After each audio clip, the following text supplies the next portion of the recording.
Le 23 septembre prochain marquera 1 an depuis la mystérieuse disparition de Lina, une adolescente de 15 ans dans le Bas-Rhin.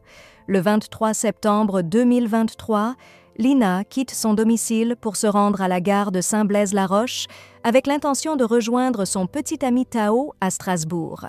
Cependant, elle ne montera jamais dans le train et disparaîtra sur un trajet de seulement 2,9 km. Depuis ce jour, l'affaire de sa disparition a mobilisé d'importantes ressources, mais cet été, de nouvelles découvertes ont redonné espoir à ses proches et aux enquêteurs. Ce jeudi 19 septembre 2024, à 11 h, le procureur de la République de Strasbourg tiendra une conférence de presse pour faire le point sur cette enquête complexe. Cet événement intervient presque 1 an après la disparition de Lina et pourrait révéler de nouvelles informations cruciales.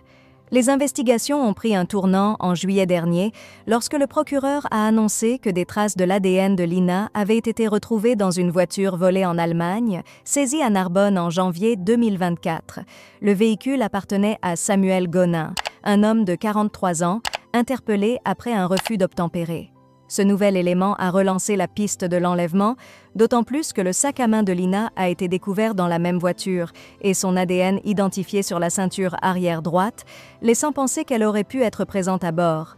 Les autorités ont également utilisé la géolocalisation pour établir que Samuel Gonin se trouvait dans le secteur de Plaine, dans le Bas-Rhin, le jour de la disparition de Lina. Ces informations ont renforcé les soupçons autour de cet homme, déjà connu pour des faits de violence. Cependant, le 10 juillet dernier, Samuel Gonin, considéré comme le suspect principal dans cette affaire, s'est donné la mort à son domicile. Avant de se suicider, il a laissé une lettre troublante à ses proches où il parle de son honneur perdu et de son incapacité à se contrôler. Le mystère demeure entier. Que s'est-il vraiment passé ce jour-là?